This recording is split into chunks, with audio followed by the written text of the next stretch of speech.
El asesor financiero Pedro Pensini, y además en conductor de un programa de televisión aquí mismo en la casa. Muchas gracias, hermano. Pensini con todo, ¿no? Un orgullo y un honor estar en tu programa. Me recuerdo cuando antes te podía entrevistar y ahora, bueno, eres el entrevistador del canal, te felicito. Ocurre. Pero te felicito porque cuando hablaba contigo y hablábamos del tema económico, que es el que vamos a tratar hoy, lo haces con mucho pragmatismo. Más allá de las ideologías políticas, tú entiendes muy bien lo que es la economía y que la economía se basa en los números, y los números son fríos, y la economía y el dinero va a donde tiene que ir. Es un flujo que va como se canalice. Y las leyes son inexorables. O sea que si tú violas una ley de la economía, sencillamente te va a revertir, ¿no? Bueno, pero estamos en una situación. Vamos a hablar primero de una situación que ocupa al país, al pueblo en general, que es el diálogo que en este momento está transitando oposición y gobierno. ¿Cómo crees tú que se ha desarrollado y cuáles perspectivas ves de este diálogo? Bueno, hay mucha gente que está en desacuerdo, sobre todo la población que quedó un poco desencantada por el diálogo, porque no ha encontrado, primero yo creo que no ha habido buena comunicación de los logros ni lo que está pasando, ni siquiera nosotros sabemos mucho para poder analizar. Sin embargo, de lo que ha salido, han salido algunos resultados, pero en un camino que se tenía que transitar.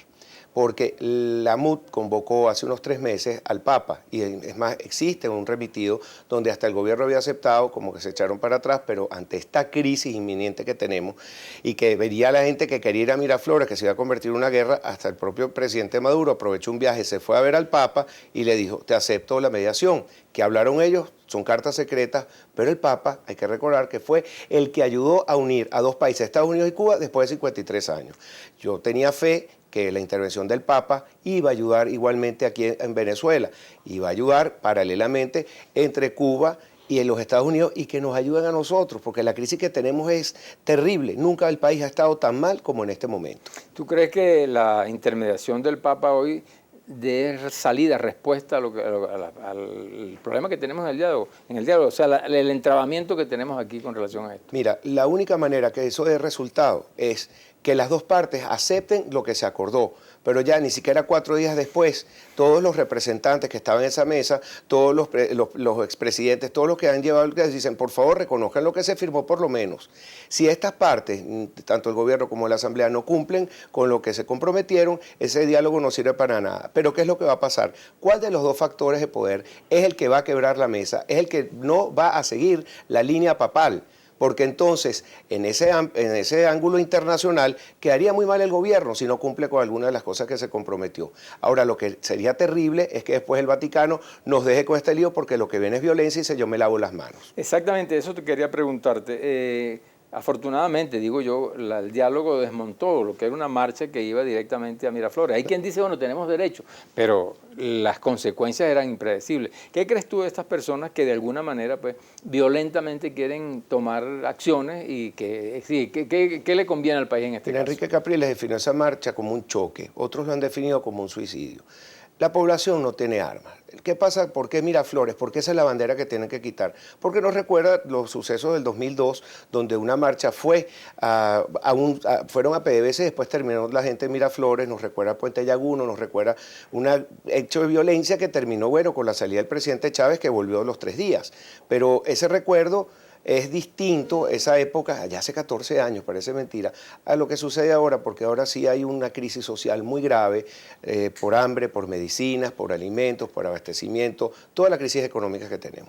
Mira, el ir a una mesa de diálogo con posiciones ya definidas, bueno, colapsa pues la posibilidad de hacerlo, ¿no? Ahora, sin embargo, ¿qué posiciones deberían mantener gobierno y oposición en esta mesa? Mira, yo creo que se fue a la mesa con demasiados requerimientos, porque si tú por lo menos pides 2 o 3 cosas y se te cumplen y te fajas con esas, mira, está bien. Porque, por ejemplo, pedir que la Asamblea Nacional se reconozca, como están haciendo, la Asamblea ya desincorporó a los 3 diputados del Amazonas, lo que falta es ahora la parte del gobierno que fije fechas, CNE, pero cuidado con eso, porque si dicen de que hubo fraude, ¿cómo queda el CNE? ¿Se puede hacer fraude entonces? Que se ha dicho que es el sistema infalible del mundo. ¿Van a caer en eso? Yo los incorporaría nuevamente y digo, mira, yo le hago caso al CNE y pasen. Pero ¿qué es lo que está sucediendo ahí con la Asamblea? Si la Asamblea no toma ahorita, empieza a tomar las decisiones que tiene que tomar y no se reconoce, entonces mira, ese diálogo no va a servir para absolutamente nada. Yo hubiera pedido simplemente, reconóceme la Asamblea y después desde la Asamblea empiezo a cambiar los rectores del CNE, empiezo a cambiar del Tribunal Supremo de Justicia y empiezo con todo. Porque si tú pides todo de una vez, bueno, te cumplo con este no, pero si no te reconozco la Asamblea no hago nada. ¿No crees tú? Claro. De todas formas, lo siguiente, tú dices que el CNE pues, debería aceptar entonces que no es tan perfecto el sistema. Sí, y pudiéramos decir que la oposición entonces acepta que hubo, de alguna Exactamente. manera, hubo problemas, hubo trampas en esa... Por ejemplo, la economía. No es guerra económica, pero es obstrucción, saboteo de la economía que tuvo que salir con industria y decir, mira, yo soy el principal afectado, yo no soy el que estoy causando ni la obstrucción ni a quién le interesa más que llenar los anaqueles de productos venezolanos, sobre todo si un producto del exterior cuesta $4, producirlo aquí cuesta 1. Y aquí se benefician los trabajadores venezolanos, afuera se beneficia un vivito que está trayendo la cosa y se gana la comisión. De la economía vamos a hablar posteriormente, pero... sí, seguir un poco con la cuestión del diálogo. ¿Qué pudiera sacrificar uno de los dos, ambos? Pues? Alguien tiene que ceder. ¿Qué ceder? Bueno, yo creo que el presidente Maduro debería ceder su puesto, porque lo que se le está pidiendo, y se lo ha pedido el PSUV, que renuncie en aras de bajar el conflicto. Eso sería, pero la renuncia es un acto completamente personal y voluntario. O debería llegar a un acuerdo y quedaría con mucha altura si él convoca elecciones generales, pero abril, mayo, por la crisis que tenemos. Tenemos todo tipo de crisis económica, social, política, un problema de gobernabilidad terrible, tenemos un Tribunal Supremo enfrentado contra una Asamblea Nacional. Yo creo que ese sería convocar elecciones, el fin de este conflicto y que ambas partes cedan. La Asamblea Nacional se dan algunas cosas, mira, no les vamos a caer encima.